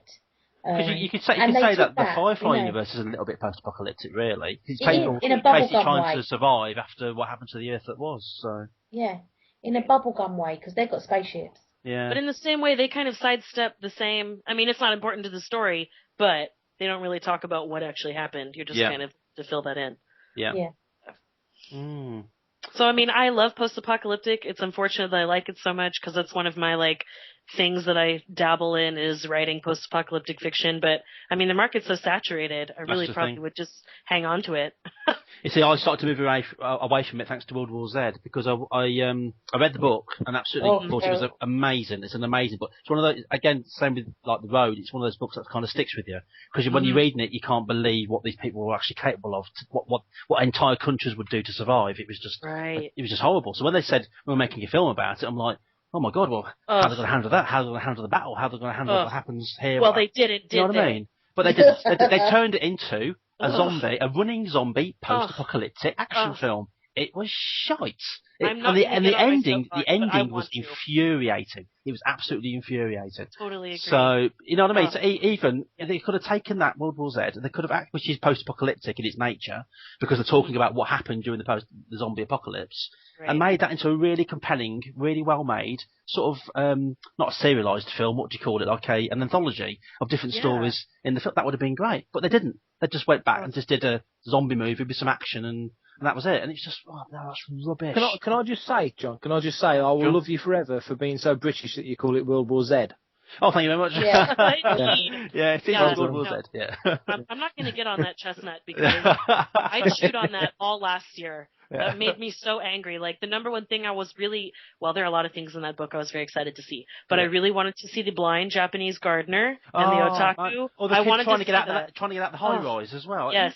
And the only reason he made it is because he went into his neighbor's and he found, like, the sword. Oh my god. Like, in the Battle of Yonkers. Like, I've read that book so many times. What would you give to watch the Battle of Yonkers? I mean, you just want to sort of, please, I've got to see these guys thinking, hang on a minute, we're doing this wrong, and then not realising that till it was too late, and then you're sort of watching it, and then it's not even mentioned in the film. It's one of the key moments in the book. When you saw that trailer, I had to leave. I don't even remember what we were saying. I had to go out into the lobby for a second to cool down because I was literally seeing red. Like I was when I heard they were making it, and I'm thinking this could go somewhere. You know, he's playing the journalist. You know, it could be interesting. And then I saw the first trailer and I went, that's going to be shit. I'm going to hate it. I know for a fact that I'm going to hate it. That is nothing. That's absolutely nothing. That is not how I pictured it in the book. And everyone's like, no, give it a chance. No, I refuse to give it a chance. But I did. I will not give it a chance. No, I did. I gave it a chance. I really gave it a chance. I went to go see it, though. It was just as terrible as I knew it would be. It was awful. It pulled out every single trope that you could even think of. It was just, it was bad. It was a bad film. Now just to help to calm Nancy down, and let's move on to these questions. Let's have a look here. Right, now we've been asked like 2 or 3 questions, but I want to concentrate on this one. We've had a couple of mentions by Ben Turfey and Adam O'Brien, and basically what they're talking about is the decanonisation of the expanded universe of Star Wars. I kind of got the impression that what they really ask in the question is what do we think about that? I'll start off. What I think, I'm going to be honest, that doesn't really fuss with that much. Because I wasn't really a massive fan of the expanded universe anyway. I do like the expanded universe, don't get me wrong. But I'd say probably about 75% of it I could have lived without.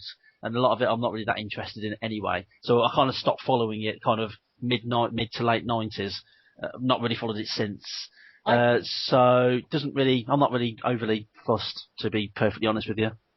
I think I'll start following the extended universe when the setting insects is in it. Yay! When they actually get some meat. Come on, guys. Come on, it's amazeballs. What, the setting sector? Yeah, we know that. It's convincing the rest of the world that's the problem. Well, I've had the tattoo done, but nobody's looking. So. No, you need to send me an image of that and I'll put it on the podcast. I will. Thank you very much. Mark, what do you think? It's a tricky one. You know me, John. I mean, Lisa's just mentioned it, we've been writing fiction since the early 80s, and we always made the effort to tie everything in and retcon things when it quite fit and make it all work.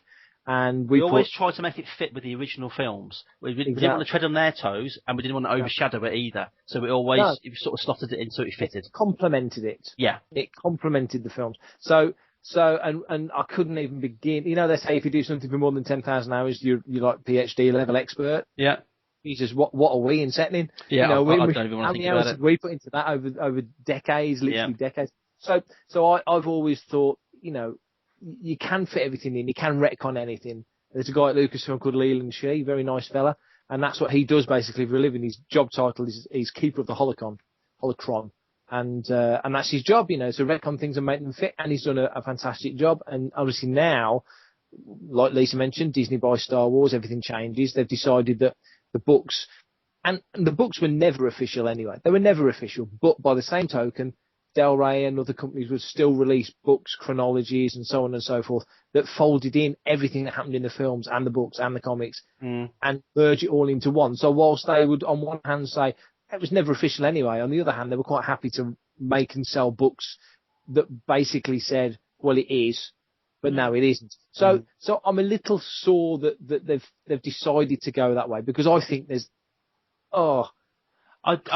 easy ways around it. I think there's easy ways around it. I do kind of understand the fact that these people who've been buying the expanded universe stuff since sort of late 80s and what have you have been spending the money buying this stuff as part of the Star Wars universe, and then 20 years later they're told, sorry, all that money that you spent on all that stuff, none of it matters, none of it exists. These are the people that kept the Star Wars flame burning up until the prequels were made. These are the guys that funded Lucasfilm. You know what I mean? They were the guys that were pumping money into it, and then to be told, thanks for your cash, but it doesn't matter anymore, off you go. And that, you know what I mean? That must be really frustrating.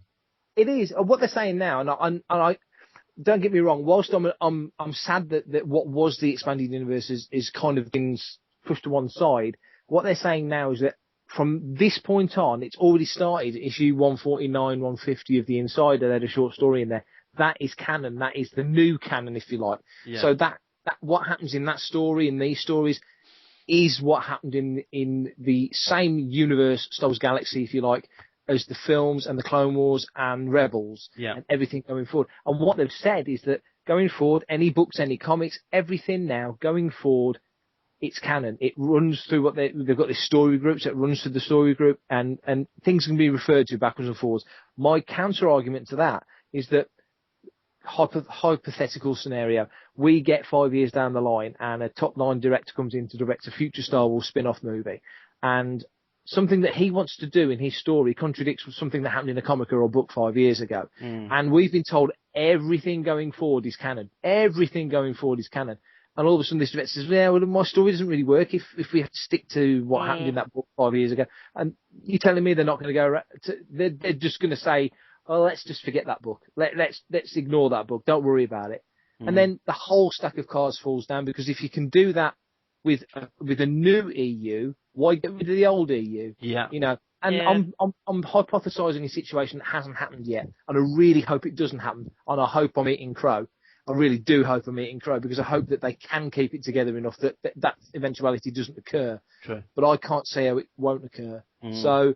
But I get what they're doing. I mean, they're mining the EU. I like the fact that, all the planets, all the races, everything else that exists, none of that doesn't exist. And they're treating the old books like Arthurian legends. So we know that the legend of King Arthur isn't exactly what happened, but we still tell the tale. Yeah. So that's how they're treating those stories. And I kind of like that.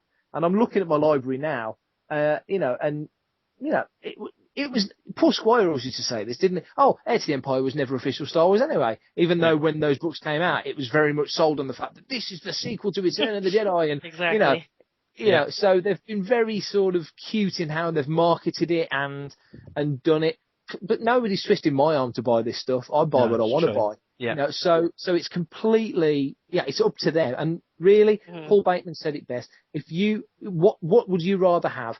Keep the EU as it was and just have books and comics going on forever and ever until Star Wars fizzles out, or get 3 new Star Wars films. I'd like to have 3 new Star Wars films. So I found it difficult to adjust, but I can live with it going forward. So I am still sitting on the fence a little bit, but I'm more swinging towards, 500 days today and we've got a new Star Wars film. Yeah, true.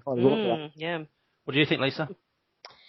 I think, I always used to think of fairy tale almost that it's the fans that keep it going. It's the fans that love it so much that they've kind of it's first of a kind, really. The fans helped it keep going after the first 3 original films finished. They kept the legacy going. They kept it going so that in the end, when we were all grown up, we had kids. The movie makers, they had kids, and they wanted to bring something new forward for their kids. And that's what they did. Not particularly my favourite. I don't like going backwards. I like going forwards, which is why I'm excited about these new ones. I've seen enough remakes of the Clone Wars and then all the different interpretations of how that's done. I don't want to see it anymore because at the end of the day, I know Anakin's an arsehole. I don't want to see him being a nice person because in the end he's an arsehole with the big, clangor of the kids in the temple, that from those kind of things. Being a mum, that was like, what is he do? What are they doing with this? I'm sure they had their reasons, but please don't show me another cartoon version of Anakin being a nice guy fighting for the Jedis when we all know he goes to shit. I didn't actually even really believe his versions were going to shit. I didn't follow that. Maybe that's because I'm not 100% like you guys, but I thought it would have taken a lot more for me to go over to the dark side. Bear in mind, everything was kind of all right. Someone needs to explain that to me one day. I don't think it was so much. I don't think it was so much a factor as to why he moved over to the dark side. I think his reasons for moving over to the dark side were quite valid. I just think it was the way that it was written and played. It didn't come across as real to me. So I think someone needs to sit down with me and we'll have a proper talk about it. Yeah.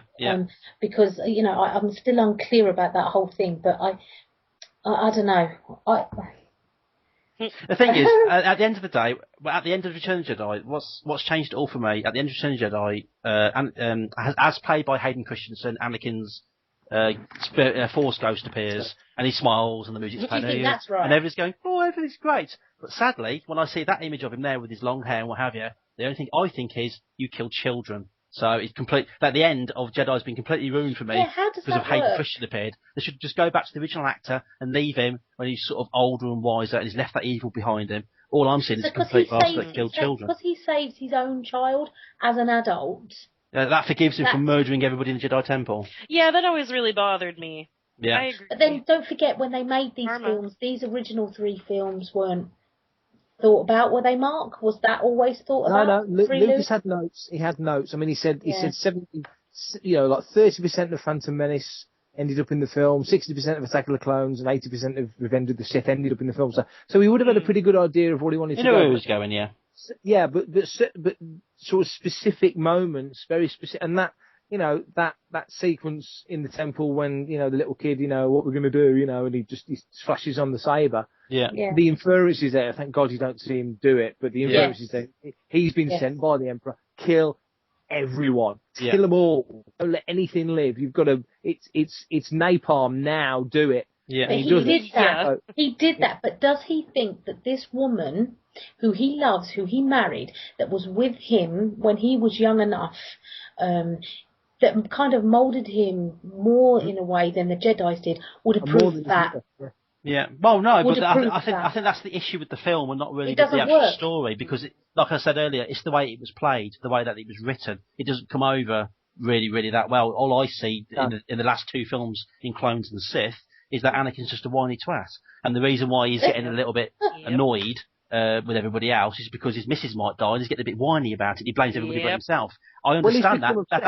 That's a compelling story. It's just not played very well. It's not played well. It's not written well. So, unfortunately, you don't get the impact. The only impact that you do get throughout that entire film, I'm sad to say, is the bit where he turns on his lightsaber in front of all the children. That's the only massive emotional impact that hit me. Because he's going that is dark. I mean, people were saying, "Oh no, he's murdered children. He's murdered children. What a bastard!" And I'm thinking, did you not see the first film? He blew up an entire freaking planet. How many children did he kill then? But oh my God, you're so right. Yeah, but in contrast, in that first film, you do not see children's faces. You do not see this little 5-year-old boy step back surprised when the lightsaber. These victims are faceless when Alderaan gets blown up. Because Obi-Wan heard 1,000 screams. Yeah, but he heard it in the Force, and the Force doesn't exist, so we can't relate to that. That's not fair.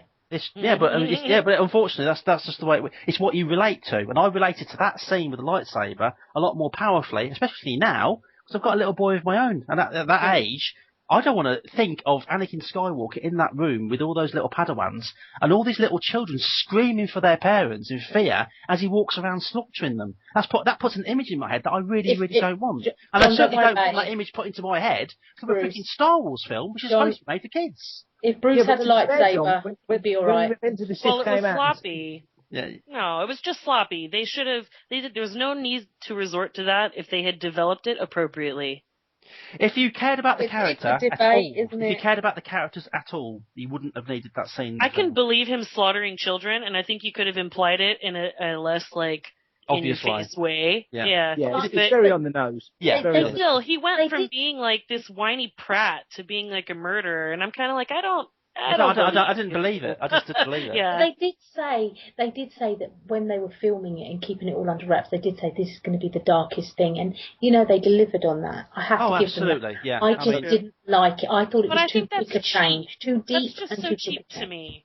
Oh, we'll go for the children. That's a big taboo. You can't kill children or hurt them or whatever. It is the shock tactic. I got that same impression watching. I hate to use these words, but I was watching when I first watched it, Alien vs Predator Requiem. And it's the cheap shock. I hate it. I feel sick. Sorry about that. But it's the cheap shock tactic of using children and babies as the targets, and it's obvious what happens to them. And that's the kind of impression that I got from Revenge of the Sith. I mean, don't get me wrong. I'd still sit down and watch it. It's still, you know what I mean? It's an entertaining action film, and it's a Star Wars film. You can't go wrong with it at the end of the day. Your opinion on that film? That film came out in 2005, and that's right. You know, and Bruce was born in what 2007? 2007. Yeah. Well done, Mark. Yay. So obviously your opinion on the film, the moment he arrives, is naturally going to change. Oh yeah, absolutely, it's going to change. Yeah. I don't know. I mean, it's a creative decision. I suppose it's cinema shorthand, isn't it? He's trying to imply something very quickly. Yeah, but it didn't need to show us that Vader was evil. We already knew he was evil. We already knew where he was going. I didn't. I never felt that with Vader. Well, he was evil. Never. Yeah. I don't know why. In the first two films, definitely.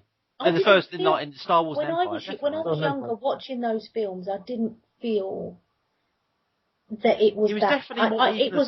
There was a good and there was a bad side. I knew that I was on the good side and that was the bad side. But with the ultimate sacrifice at the end, I always kind of knew that he wanted to be. He wanted to reach out to him in some way. Yeah, but you didn't get to that conclusion until Return of the Jedi. I mean, I never got that impression at all with Star Wars or Empire. I mean, he's more evil in Empire because he's basically doing it all himself. Whereas in the first one, he's kind of taking orders from Grand Moff Tarkin. So you could almost always say, "Oh, I was just following orders." So you know what I mean. So he kind of get away with it that way, even though he's just at the end of the day, you could tell he was evil because he was the guy in the black cape. But in the second one, he was definitely much more evil. I think in Sith, the problem you've got is that they with Anakin himself, as a young Jedi, a Padawan, and all that, they'd established the fact that kids were being trained as Jedi from a very, very young age. We sit at the Jedi Temple, we know there's children there. So from a story point of view, if they hadn't there's got to be there's definitely other ways they could have got around the fact that obviously you're going to wipe the kids out because they're the biggest threat. They're the future. You need to wipe them out, first, and just the thought. I ain't got kids. I'm not going to have kids, but that's just the hand that's been dealt to me. But to show that on film, it's a tricky. How do you show it without people thinking, oh, the kids could have got away, or I'm thinking from his point of view, Lucas's point of view.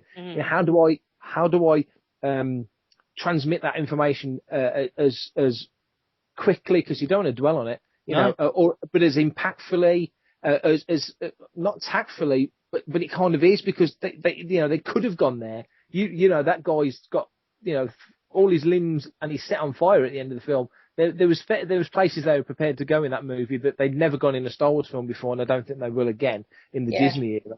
So it was a dark, like Lisa says, very, very dark film. Dark. I think the inference is enough, and it's just an unpalatable thought that, hey, all those kids, and you look, it was a cute kid. I think it was one of the crew members' sons, I think, actually played the role, the little kid that speaks. And you've had that nice scene in episode 2 with Yoda and the younglings when Ben comes in looking for Camino and all that, So, it's a tough one. I get why they had to do it, because that's the Jedi Purge, so it's got to be sort of shown in some manner. But I totally do get what you're saying. It's not a nice thing. As far as Jedi Purge is concerned, though, the emotional impact with the Jedi Purge for me, other than that scene just makes me angry now, is when they're showing all the different Jedi being murdered by the stormtroopers. That, to me, shows me the Jedi Purge. I didn't need to see anything else. And then, when they show the Jedi Temple burning, they could have just put in a line saying, "Are they all dead?" "Yes, they are, Master." And that's it. That's all you needed to do. But then, like you say, Mark, I'm kind of speaking from a father's point of view. But it's like Lucas was a father. Don't forget, Lucas was a father. Absolutely, yeah. But it's like I also didn't really believe that he was 100%. But maybe that's just me as a person. Didn't really believe that Count Dooku was 100% bad. He wasn't. He looked like he had some doubts, but he was quick enough to go over. He didn't realise it till too late, though, till he had his head cut off. I felt for him, really. Yeah. It's a very good analogy between Empire Strikes Back and Attack of the Clones in the scene where Ben is being held by Dooku, and Ben and Dooku says to Ben, or to Obi-Wan as he was called then, it's all terrible, and the galaxy's been run by a Sith Lord called Darth Sidious, and he tells him the truth. He actually tells him the truth, because in Star Wars the bad guys always tell you the truth. The truth, it's true. Whereas all the good guys lie through the teeth. Yeah. I wouldn't say they lie. Oh, they do. Ben's like, no, I can't. No, I don't believe you. That's rubbish. I don't believe it. And it's very much like Vader saying to Luke in Empire, "Join me together. We can rule the galaxy as Father and Son. We can put this right. We can." And that's Anakin saying, "You can help me put right all these terrible things I've done by getting rid of the Emperor," because really it's the Emperor that's pulling all the strings.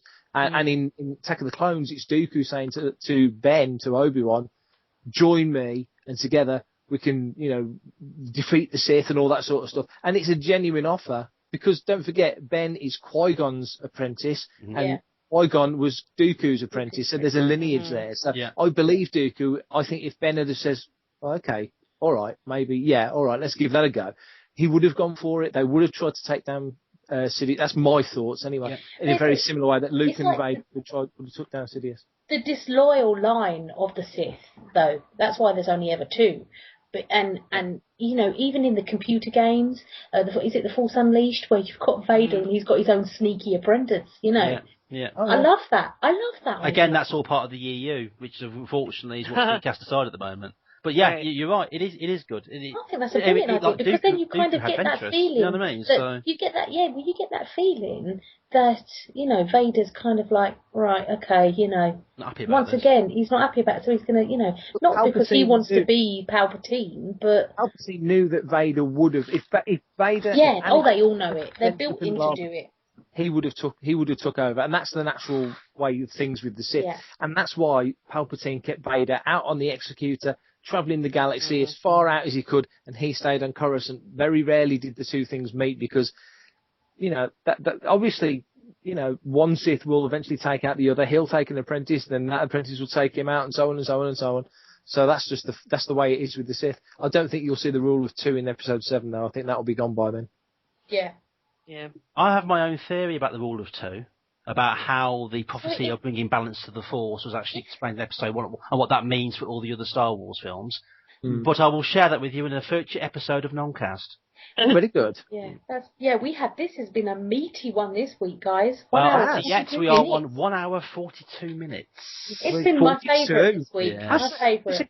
You say 42, I'm looking at my Hitchhiker box set, and when you lift the lid up with all the CDs, back of the lid is 42. 42. What can I say?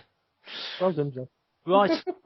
Well, ladies and gents, I think we'll call it that for this evening, if that's okay with everybody.